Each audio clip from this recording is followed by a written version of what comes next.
নিন স্যার, পান খান। পান আমি খাই না। ও, তাহলে বলুন স্যার, কিভাবে আপনার সেবা করতে পারি? কোনো সেবা খেতে তো আমি এখানে আসিনি, এসেছি কয়েকটা ব্যাপারে কিছু জানতে। নিশ্চয়ই নিশ্চয়ই, বলুন স্যার, কি জানতে চান? আচ্ছা, সেদিন ডক্টর নক্ষত্র রায়ের স্ত্রী আপনার এখানে এসেছিলেন একটা কেস সম্বন্ধে ডায়েরি করতে। সে ডায়েরি আপনি নেননি?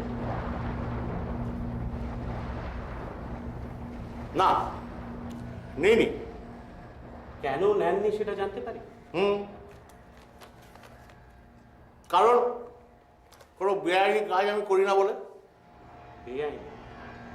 হ্যাঁ, কারণ ডক্টর নক্ষত্র রায় উধাও হয়েছিল স্পন্দন হসপিটাল থেকে, সেটা অন্য থানার আন্ডারে। ওরা এই থানায় এসে ভুল করেছে।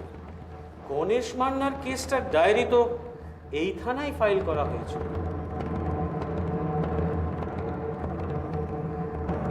সঙ্গে একটা মেডিকেল সার্টিফিকেট দেওয়া হয়েছে স্পন্দনের ডক্টর নক্ষত্র রায়ের।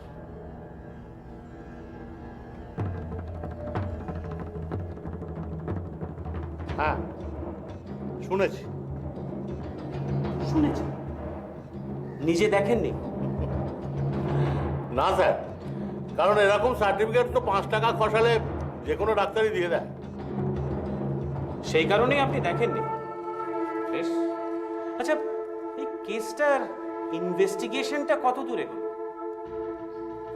এগোয়নি স্যার, কারণ মিনিস্টারের স্পেশাল ইনস্ট্রাকশনে আমি একটু অন্য কাজে ব্যস্ত ছিলাম। আমি তো ভুলেই গিয়েছিলাম আপনি মিনিস্টারের একজন নিকট আত্মীয়। এনিওয়ে, গণেশ মান্নার কেসটার ডায়েরিটা কি আপনি নিয়েছিলেন? না স্যার, ওটা নিয়েছিল এসআই দেবেশ। আসলে বাচ্চা ছেলে, মাথার বুদ্ধি শুদ্ধি কম, তা নয় তো এরকম একটা সাধারণ কেস নিয়ে কেউ একটা সিরিয়াসলি ডিল করে। আচ্ছা, উনি কি এখন থানায় আছেন নাকি কোথাও? আছেন স্যার, আছেন। একবার ডাকুন। নিশ্চয়। হরেন, বলুন স্যার। একবার দেবেশ বাবুকে এখানে পাঠিয়ে দাও তো। আচ্ছা, দিচ্ছি স্যার। আচ্ছা স্যার, হঠাৎ লালবাজার কেন এই কেসটা নিয়ে এত ব্যস্ত হয়ে পড়লো বলুন তো? তাতে কি আপনার কোনো রকম? না না না, তাতে আমার কোনো ক্ষতিবৃদ্ধি নেই।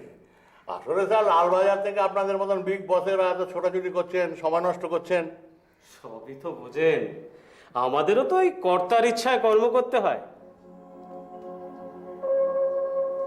আপনি ডেকেছেন আমার? হ্যাঁ, ইনি লালবাজার থেকে এসছেন, মিস্টার চৌধুরী, স্পেশাল অফিসার। নমস্কার। নমস্কার। আচ্ছা, গণেশ মান্নার কেসটার তো ডায়েরি আপনি নিয়েছেন। Yes sir. আমি আপনার সঙ্গে একটু কথা বলতে চাই। হ্যাঁ নিশ্চয়ই, আপনার যা জানার আছে একে প্রশ্ন করে জানেন। এখন তো বোধহয় সময় হবে না, ডিএসপি সাহেবের সঙ্গে একটা জরুরি মিটিং আছে। আপনি এক কাজ করুন, কালকে আমার সঙ্গে একটু লালবাজারে এসে দেখা করুন। ঠিক আছে স্যার, বাট টাইমটা, I mean exactly time? First হাফে চলে আসুন, 10টার মধ্যে। Okay sir. তাহলে আজও ঠিক, পরে দেখা হবে। আপনার কোনো সেবাই করতে পারলাম না স্যার। নেভার মাইন্ড, সে সুযোগ আপনি পাবেন। চলি। বাই দ্য ওয়ে, কালকে যাওয়ার সময় গণেশ মান্নার একটা মেডিকেল সার্টিফিকেটের জেরক্স কপি সঙ্গে নিয়ে নেবেন, কেমন? চলি। Okay sir. ওকে।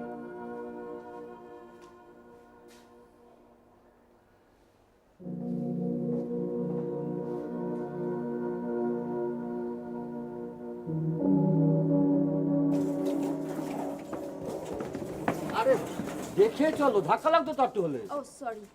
এই শম্ভুদা, একটা লোককে তুমি এক্ষুনি নিচে নামতে দেখলে? আরে কত লোকই তো ওঠানামা করে, তুমি কার কথা বলছো? লম্বা করে একটা লোক, পাজামা পাঞ্জাবি পরেছিল, মুখে দাড়িও আছে। মুখে দাড়ি, পাজামা?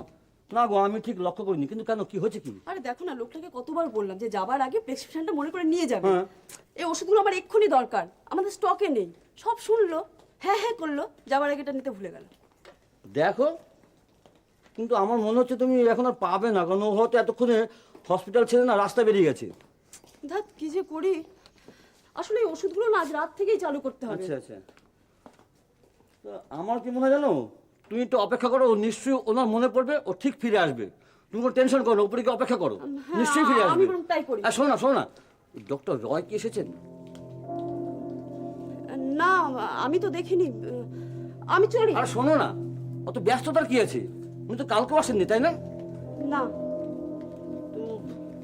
ছুটি ছাটা কিছু নিয়েছেন কি?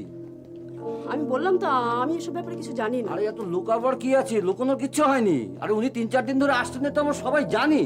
কিন্তু ব্যাপারটা হচ্ছে কেসটা কি বলতো, উনি যেরকম লোক তাতে ছুটি নিয়ে বাড়িতে বসে থাকার মতো লোক উনি নন। তো অসুখ বিসুখ কিছু? আরে বাবা, অসুখ বিসুখ হলে আমরা সবাই কি এত টেনশন করতাম?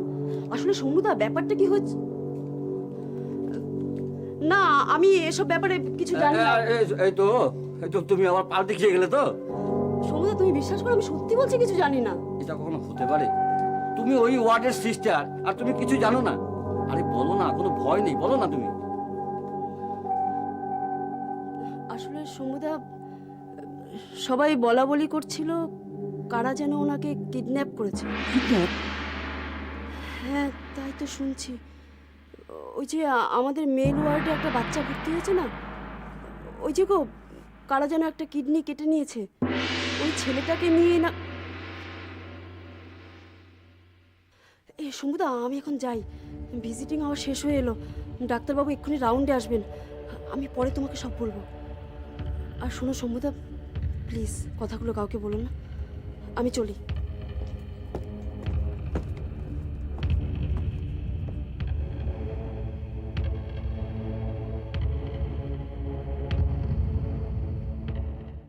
হ্যালো, ব্রহ্মপুর থানা। হ্যাঁ হ্যাঁ, কি কোথেকে বলছেন? হরিপদ দত্ত লেন? হ্যাঁ, কি হয়েছে? চুরি কখন হলো? রাত্রিরে?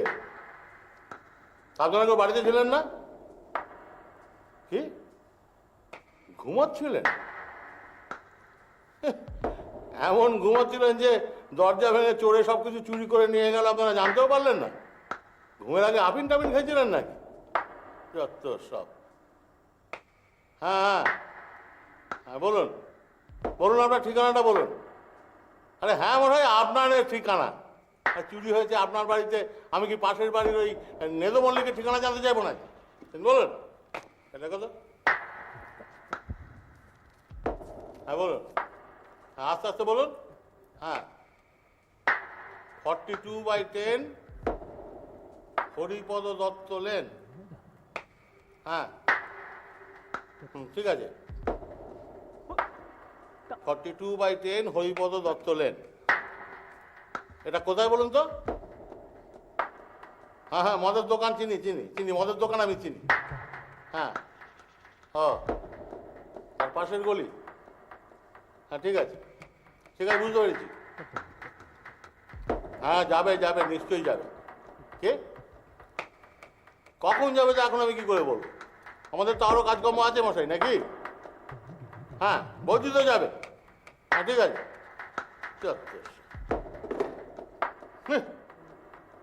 এমন ঘুমোচ্ছে কুম্ভকর্ণের মতন, যে চোরে সব কিছু চুরি করে নিয়ে গেল, জানতেও পারলো না। যত সব ছেঁদো কেস। যাও, এই ঠিকানায় গিয়ে একবার ইনভেস্টিগেশনটা করে এসো। নয়তো তো বলবে যে ওই থানার সঙ্গে চোরদের নাকি একটা ষড়যন্ত্র আছে। যাও। শোনো, কালকে তো তোমার ওই লালবাজারের অফিসারের সঙ্গে দেখা করার কথা।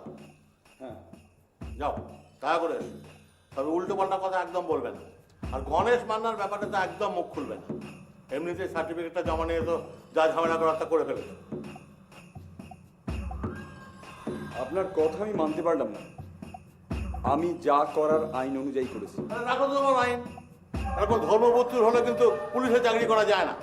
দেখো, তোমার সত্যিই যদি কিছু হয়ে যায়, তাহলে কিন্তু ওই লালবাজারের অফিসার তোমাকে রক্ষা করতে আসবে না। আমি যা বলছি তা লক্ষ্মী ছেলের মতন শোনো। আর তাছাড়া এই কেসটা তো আমি ইনভেস্টিগেশন করছি, আমি হ্যান্ডেল করছি। তোমার তো কথা বলার কোনো এখতিয়ারই নেই। ডায়েরি নেওয়ার পর কিন্তু প্রথমে ইনভেস্টিগেশনটা আমি শুরু করেছিলাম। তো হোয়াট, তুমি শুরু করেছিল, তাতে কি হয়েছে? দেখো, আমি হচ্ছে এই থানার ওসি। আমি যা রিপোর্ট দেবো দ্যাটস ফাইনাল, বুঝেছ? ঘোড়া ডিঙিয়ে ঘাস খাওয়ার চেষ্টা করবে না, তাহলে কিন্তু তোমার ওই লালবাজারের অফিসারও তোমাকে ঠেকাতে পারবে না। আমি তোমার অনেক বেয়াদবি সহ্য করেছি, আর সহ্য করবো না। এখন যাও। ওই ইনভেস্টিগেশন করে এসো, চুরি ইনভেস্টিগেশন। 2 ঘন্টার মধ্যে ফিরে এসে আমাকে রিপোর্ট দেবে। কি হলো, দাঁড়িয়ে আছে কেন? যাও।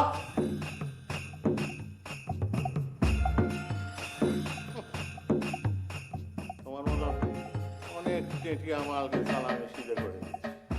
হাহ, পুলিশে চাকরি করে সালা রিয়েলিজম মারা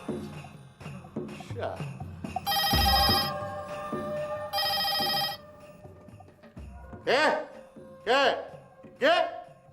না না না, রং নাম্বার।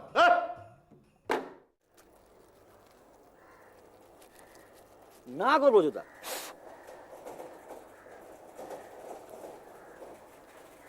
একদম ফালতু কথা। আসল ঘটনাটা আমি একটু আগে জেনে এসেছি। কি? ওই যে নার্স আছে না কেয়া, ওর সাথে আমার ভালো সম্পর্ক আছে।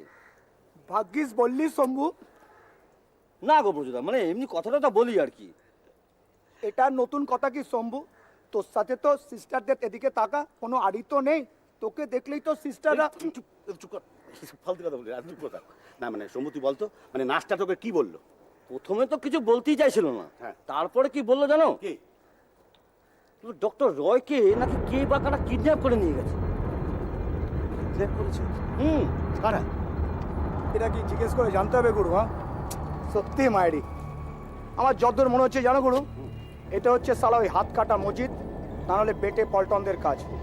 জানো গুরু, এই সুযোগে সালারা 10 লাখ টাকা খিচে নেবে। আরে না, তুই বলছিস যে ওরা এই কাজটা করেছে, কিন্তু ডক্টর নক্ষত্র রায় তো প্রাইভেট প্র্যাকটিস করে না, তো 10 লাখ টাকা ওরা কোত্থেকে, মানে ওদের দেবে কোত্থেকে?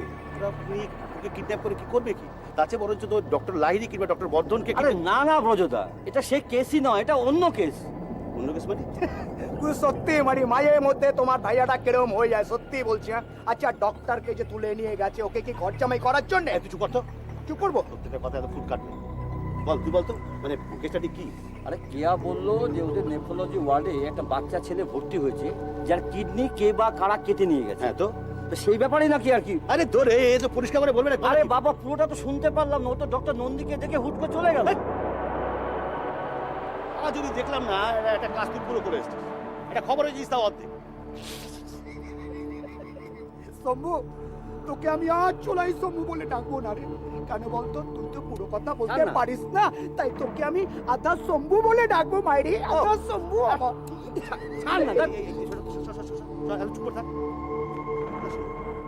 বলতো মানে পুরো ঘটনা তুই জেনে আয়, বুঝলি? দেখ, আমাদের কিন্তু খুব সাবধানে থাকতে হবে। মানে এই কিডনি পাচারকারীর দল, হ্যাঁ কিডনি পাচারকারীর দল যদি আমাদের উপরে নজর দেয়, তাহলে কিন্তু আমাদের অবস্থা আমাদের অবস্থা ভালো হবে ওস্তাদ। শোনো শোনো, আমাদের অবস্থাটা ভালো হবে। কেন বলো তো? যে সালা আমাদের সাথে হারামিপানা করবে, হ্যাঁ। সেই সালাগুলোকে তুলে নিয়ে যাবো গুরু। ঠিক আছে, হ্যাঁ। তুলে গিয়ে তাদের কিডনিগুলো কাঁচা কাজ করে কাটবো আর সাপ্লাই করে দেবো গুরু। আর তাতে গুরু লাখ লাখ টাকা কামাবো। লাখ লাখ টাকা কামাবো। হরির নাম খাবলা খাবলা। যখন তুমি সাপ্লাই করতে পারবে না, তখন তোমার কিডনি দুটোই কচ কচ করে কেটে নিয়ে সাপ্লাই করে দেবে। গুরু আমার কিডনি কেটে নেবে? হ্যাঁ নেবে নেবে। লাখ লাখ টাকার কারবার যখন লোভও অনেক বেশি ওদের। দেখ, আমরা যা করছি ভালো করছি, মানে লোকের অসহায় অবস্থার সুযোগ নিয়ে 2 পয়সা কামিয়ে নিচ্ছি, কিন্তু কোনো মানুষকে কিন্তু আমরা অসহায় অবস্থার মধ্যে ফেলি না। দেখ, আমরা যা করি সবাই করে, মানে 2 পয়সা এক্সট্রা কামিয়ে নিই। না, এটা তুমি ঠিকই বলেছো ব্রজদা। তুমি একটা কথা ব্রজদা, সত্যিই কিন্তু আমাদের এবার সাবধান হতে হবে। ঠিক বলেছিস, আমাদের খুব সাবধানে থাকতে হবে। কারণ দেখ, ডক্টর নক্ষত্র রায় মতো ডাক্তারকে ওরা কিডন্যাপ করেছে, পুলিশও কিন্তু চুপচাপ বসে থাকবে না।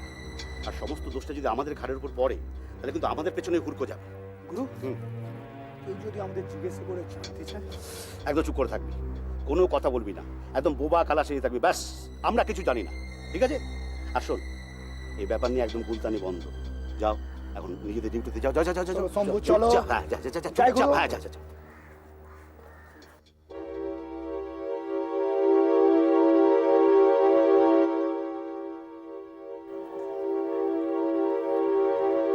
আসুন আসুন, বসুন। উফ, যা গরম পড়েছে। আচ্ছা, আপনাকে এখানে কেন ডেকে আনা হয়েছে সেটা আপনি নিশ্চয়ই বুঝতে পেরেছেন। হ্যাঁ স্যার, কিছুটা আন্দাজ করতে পারছি। গুড। আমি আপনার সম্পর্কে কিন্তু সব কথা শুনেছি।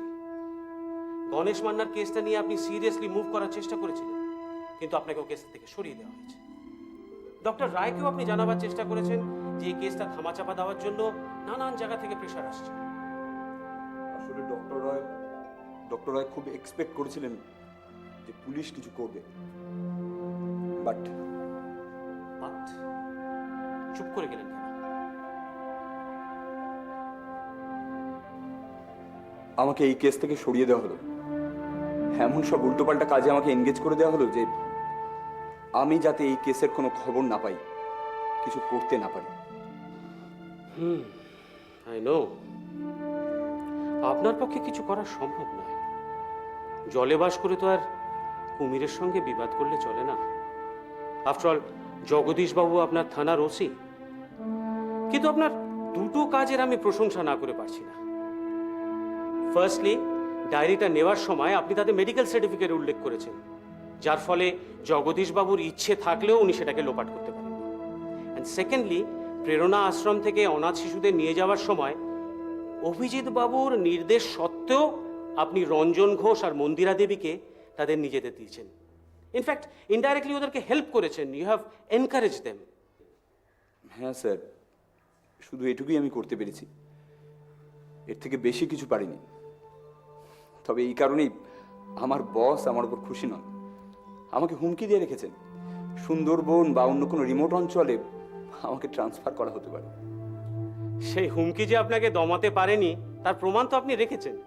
এনিওয়ে, যে কারণে আপনাকে এখানে ডেকে পাঠিয়েছি সেইটা বলি।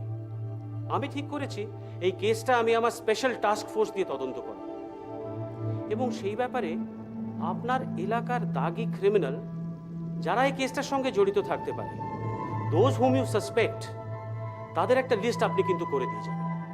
You get my point? Yes sir, absolutely right sir. আসলে আমিও এভাবেই এগোতে চেষ্টা করছিলাম, বাট জগদীশ বাবুর জন্য এগোতে পারেননি। I know. যাকে আপনি ওই লিস্টটা দিয়ে যান, দেখি আমরা কি করতে পারি। আরেকটা কথা, এই ব্যাপারটা কিন্তু একদম গোপন রাখতে হবে। বুঝতেই পারছেন, উনি একজন মন্ত্রীর শালা। আপনি নিশ্চিন্ত থাকতে পারেন স্যার, এই ব্যাপারে কেউ কিচ্ছু জানতে পারবে না। That's good. ওকে, আমি তাহলে মিস্টার নাথকে পাঠিয়ে দিচ্ছি, ওই আপনার কাছ থেকে সব কিছু জেনে নেবেন। Okay sir. আর আপনি কি নেবেন, চা না কফি? ইটস ওকে, আপনি শুধু শুধু কেন? Don't hesitate, after all we are colleagues. বলুন, চা না কফি? তাহলে স্যার চাই চলবে। ঠিক আছে, আমি পাঠিয়ে দিচ্ছি চা। ওকে। Okay sir.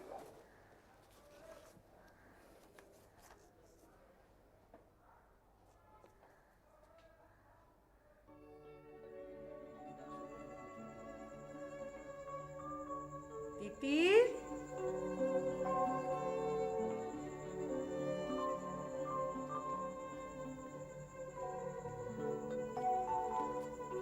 ও তিতির সোনা, কি করছো গো? কালকে পড়া রেডি করছো? তোরা খেয়ে নাও। হ্যাঁ, কাল থেকে আবার স্কুলে যেতে হবে। অনেক দিন কামাই হয়ে গেল, অনেক পিছিয়ে পড়লে, বুঝেছো? চলো চট করে খেয়ে নাও। এসো। জানো তো দিদুন, আমার পড়তে বসলেই খালি খালি বাবার কথা মনে পড়ে। সোনা, তোমাকে আমি কতবার বলেছি না তুমি এরকম ভাবে বাবার জন্য মন খারাপ করবে না। দেখো, বাবা তো একটা কাজে গেছে, বাবা ঠিক ফিরে আসবে। আর এসে যদি দেখে যে আমাদের তিতির পড়াশোনায় পিছিয়ে গেছে, তারপরে রেজাল্ট খারাপ হয়েছে, বাবা কি দুঃখ পাবে বলো তো? আচ্ছা দিদুন, বাবা ফিরে এলে তো আগে ওই বাড়িতেই উঠবে, তাই না? হ্যাঁ, তা তো ও বাড়িতে উঠবেই। দিদুন, বাবা ফিরে এলে আমি কিন্তু বাবার সাথে 2-3 দিন থাকবো। হ্যাঁ, 2-3 দিন? না না না, তোমাকে আমি 1 সপ্তাহ ওখানে রেখে দিয়ে আসবো। তাই? হ্যাঁ। কিন্তু দিদুন, আমার স্কুল? স্কুলে যাবে। আমি রোজ সকালবেলা ওই বাড়ি থেকে তোমাকে ট্যাক্সি করে স্কুলে নিয়ে যাব, আবার ফেরার সময় অফিস থেকে তোমাকে ওই বাড়িতে নামিয়ে দিয়ে তারপর চলে আসবো। তুমি না খুব ভালো দিদুন। গেল গেল গেল গেল গেল রে, একটু মুখটা আমার কাপড়ে দিল, একেবারে দুষ্টু মেয়ে। শোন, নাও নাও, উঠে পড়ো উঠে পড়ো উঠে পড়ো।